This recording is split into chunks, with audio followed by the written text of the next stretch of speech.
বন্ধুরা, আজকে জনমত বাংলা ডিজিটালে হাজির হয়েছে অন্যরকম কিছু তথ্য নিয়ে। জানাবো এক সত্যিকারের ঘটনা। সঙ্গে থাকুন। You help me? What do you need?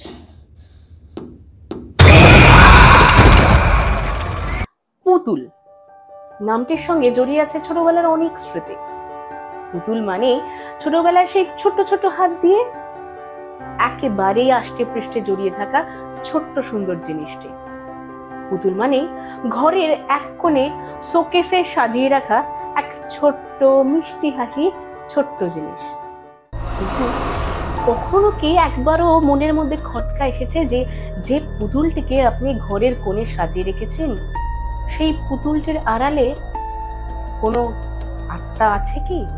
বা যে পুতুলটিকে আপনি পাশে জড়িয়ে শুয়ে আছেন, রাতের বেলায় যে পুতুলটিকে আঁকড়ে ধরে আপনি নিশ্চিন্তে ঘুমোচ্ছেন, সেই পুতুলটি কি নিতান্তই কোনো সাধারণ পুতুল? আজকে বলবো সেরকম এক অভিশপ্ত পুতুলের কথা, অ্যানাবেল। আশা করি নামটি সকলেই পরিচিত, তবে অ্যানাবেলের সঙ্গে যে আসল ঘটনা জড়িয়ে আছে সেটা অনেকেই জানেন না।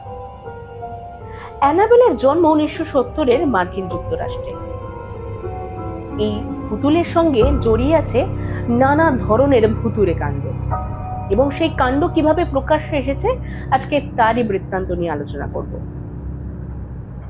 নার্সিং পড়ুয়া এক মেয়েকে তার মা জন্মদিনে উপহার দিয়েছে একটা ছোট্ট সুন্দর পুতুল। মেয়েটির নাম ডোনা। স্বভাবতই মায়ের হাত থেকে পুতুল উপহার পেয়ে মেয়ে ভীষণই খুশি, এবং সেই পুতুলটিকে নিয়ে সে রুমমেট এন্ডের সঙ্গে সেই রুমে রেখে দেয়। প্রথমে কিন্তু সেই পুতুলটির মধ্যে যে কিছু অস্বাভাবিক বিষয় রয়েছে সেটা আঁচ করতে পারেনি। পুতুলটিকে যেভাবেই প্রত্যেকটি বাচ্চা বা প্রত্যেকটি মেয়ে আদর করে, খেলে, ঠিক সেভাবেই তার সাথে আচরণ করা হয়। তবে কয়েকটা দিন পর থেকে বেশ কিছু বিষয় তাদের নজরে আসতে শুরু করে। তারা যখন বাইরে বেরোয় তখন পুতুলটিকে খাটের উপর রেখে যায়, কিন্তু ঘরে ঢোকার পরপরই দেখে পুতুলটি আর খাটে নেই। সেই পুতুলকে পাওয়া যাচ্ছে সোফা থেকে। একটা ঘরে যেখানে এন্ড্রি এবং ডোনা একা থাকছে, সেখানে আর অন্য কোনো মানুষের যাতায়াত নেই। সেখানে কে এই পুতুলটিকে এক জায়গা থেকে অন্য জায়গায় রাখছে? একটা পুতুল যে স্বভাবতই নিজে চলাফেরা করতে পারে না সেটা সকলেই জানি, বা সত্যি এটা বিশ্বাস করা যায় না যে একটা পুতুল সে নাকি চলাফেরা করতে পারছে, বা সে নাকি নিজে নিজে এক জায়গা থেকে অন্য জায়গায় যাচ্ছে।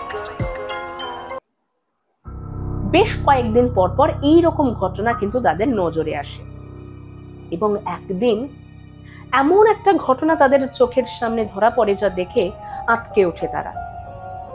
তারা বাড়ি ফিরে দেখছে সেই অ্যানাবেল নামক পুতুলের গায়ে কিন্তু রক্ত মাখা, এবং সেই পুতুলটির রূপ একেবারেই ভয়ানক।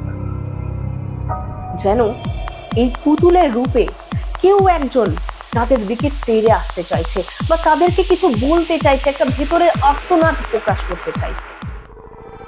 তারপরেই তারা যোগাযোগ করে এক বিখ্যাত অতি প্রাকৃতিক গবেষকের সঙ্গে। ওয়ারেন দম্পতি তারা আসেন এবং গবেষণা করেন। তারপরেই তারা দাবি করেন যে এই পুতুল কেবলমাত্র আর 5টা সাধারণ পুতুল নয়, এই পুতুলের ভেতরে লুকিয়ে আছে এক বাচ্চার আত্মা, এবং সেটা অভিশপ্ত আত্মা।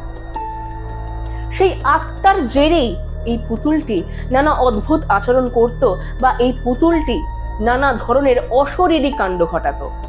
তারপরে এই পুতুলটিকে নিয়ে তৎক্ষণাৎ তাদের ওয়ারেনদের মিউজিয়ামে তালাবন্ধ করে রাখা হয়।